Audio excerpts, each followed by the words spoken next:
Bismillahirrahmanirrahim. Assalamualaikum warahmatullahi wabarakatuh.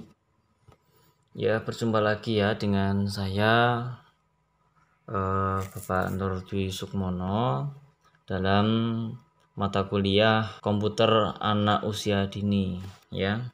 Nah, pada pertemuan kali ini saya akan menjelaskan atau mencoba untuk belajar bersama-sama tentang bagaimana cara membuat daftar isi secara otomatis ya. Jadi tidak manual melainkan secara otomatis. Nah, sebenarnya cara membuat daftar isi itu easy sekali sebenarnya ya. Cuma kan terkadang rekan-rekan atau kawan-kawan kita tuh membuat daftar isi itu dengan cara menuliskannya secara manual. Padahal ada cara yang lebih mudah, lebih gampang, dan lebih simpel dan lebih efektif. Nah, coba kita jelaskan atau kita pelajari secara pelan-pelan ya. Nah, di sini saya sudah memiliki sebuah teks ya. Ada 22 halaman. Nah, di sini terbentuk atau tersusun mulai dari bab 1, lalu ada bab 2, lalu ada juga bab 3, ada nggak ya ini? Coba. Ya, ada bab 3 yaitu penutup. Oke ya. Jadi mulai ada bab 1 sampai dengan bab 3. Termasuk di dalamnya ada subbab-subbabnya. Nah, bagaimana kita memasukkan daftar isi tanpa harus melihat halamannya ya, tanpa harus melihat halaman berapa. Kan ribet banget ya kalau misalkan kita membuat daftar isi itu secara manual. Misalkan bab 1 halaman berapa, atau mungkin bab 2 cek lagi, gini lagi, cek halaman berapa ini ya kan, nah, seterusnya. Oke, nah sebelum saya membuat atau kita belajar tentang membuat daftar isi, sebelumnya saya akan membuat halamannya terlebih dahulu. Halaman sudah pernah saya ajarkan, jadi tidak akan saya ulangi lagi. Oke ya, jadi di sini saya sudah punya halaman ya.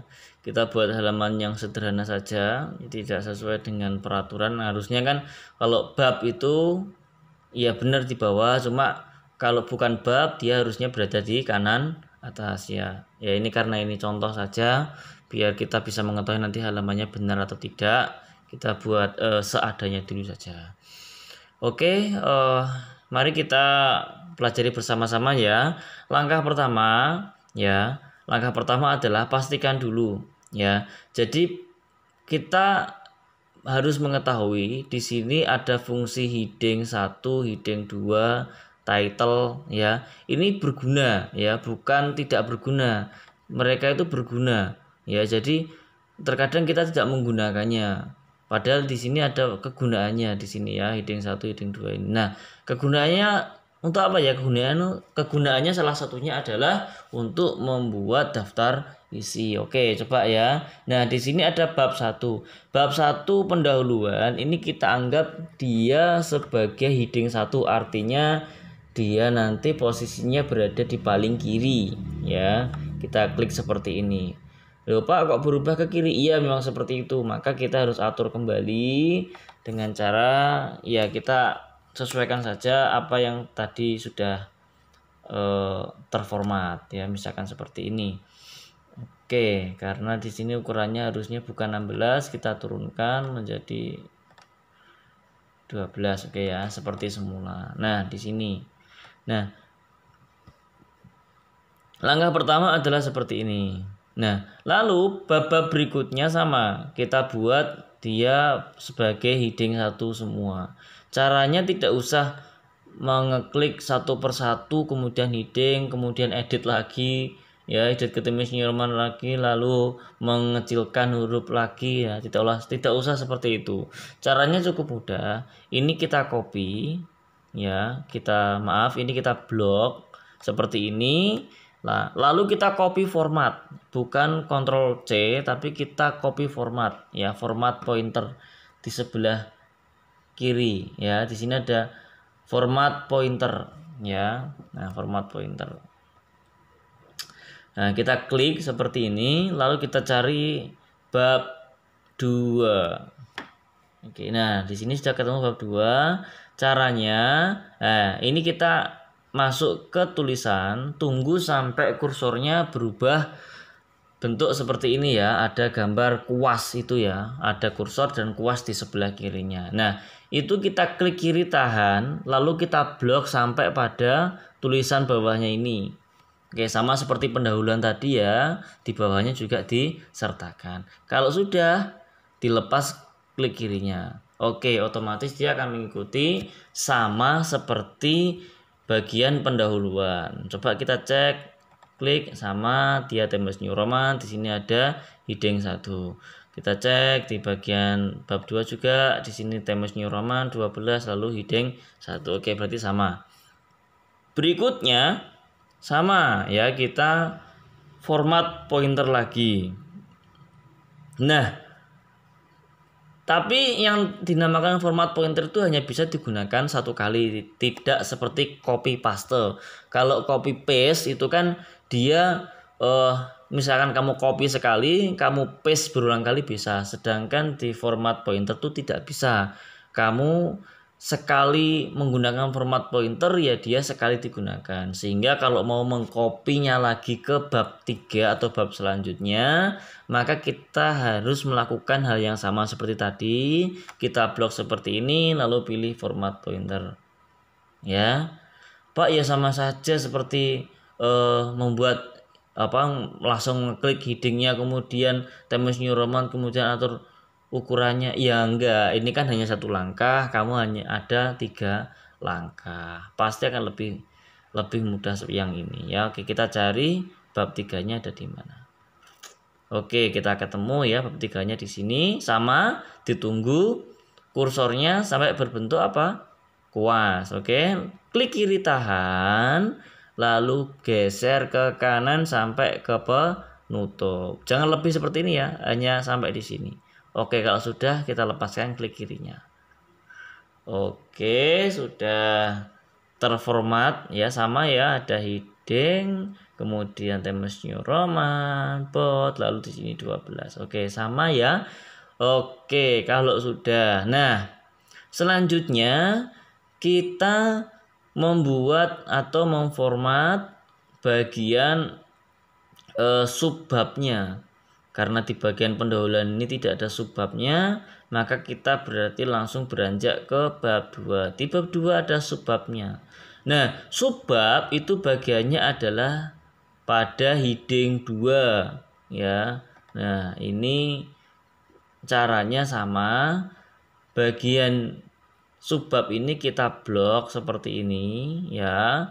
Lalu karena ini subbab, masuknya kemana? Ke heading 2.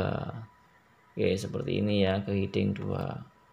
Nah, sama kita harus melakukan pengaturan ulang seperti tadi ya. Fontnya kita kecilkan menjadi 12, lalu kita buat Times New Roman.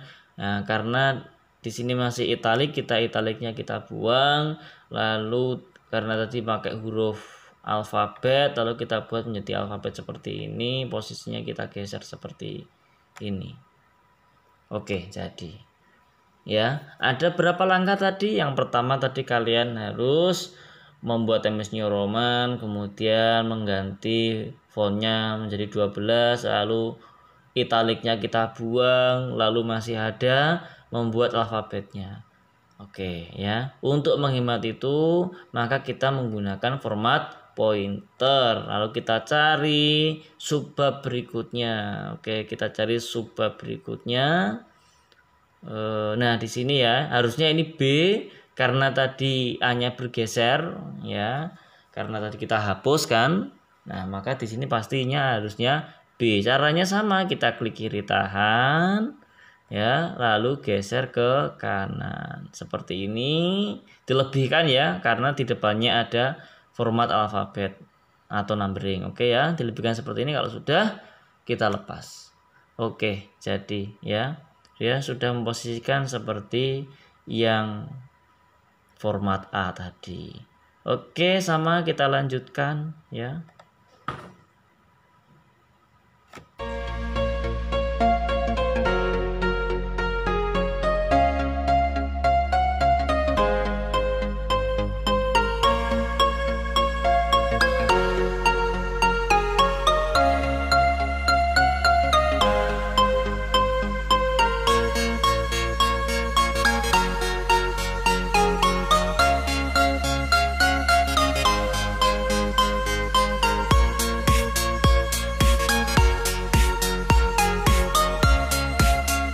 Oke, saya sudah menyediakan ruang kosong di bagian sini ya.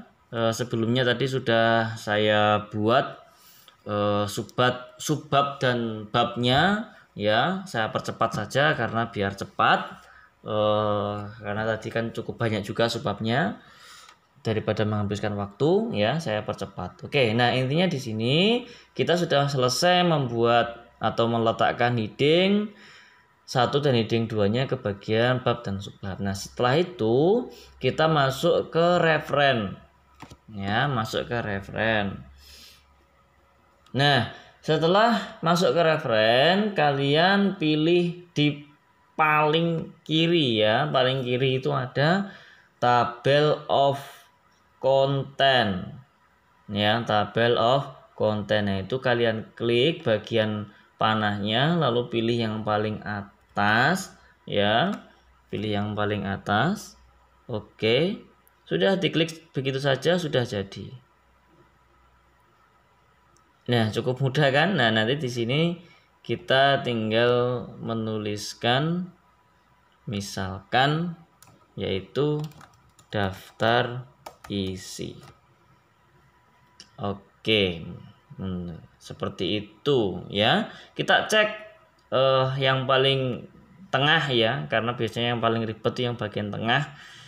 Program beasiswa bagi mahasiswa BIPA. Oke, di sini ada halaman 12. Kita cek halaman 12. Ya, kita menuju ke halaman 12. Coba halaman 12 mana? Oke, di sini. Benarkah letaknya? Oke, program beasiswa bagi mahasiswa BIPA. Sesuai ya? Oke, nah seperti itu ya. Jadi kalian sudah bisa membuat daftar isi ya. Saya anggap sudah bisa membuat daftar isi. Nanti tinggal latihan saja. Saya sudah menyediakan format latihannya ya. Nanti silakan dicoba ya, bisa atau tidak ya. Nanti saya sudah akan menyediakan persis seperti ini. Ada teks, ada juga sekitar 24 halaman juga. Nanti kalian coba buat daftar isi seperti ini ya. Oke, mungkin seperti itu saja yang bisa saya sampaikan ya. Kurang lebihnya saya mohon maaf. Saya akhiri. Assalamualaikum warahmatullahi wabarakatuh.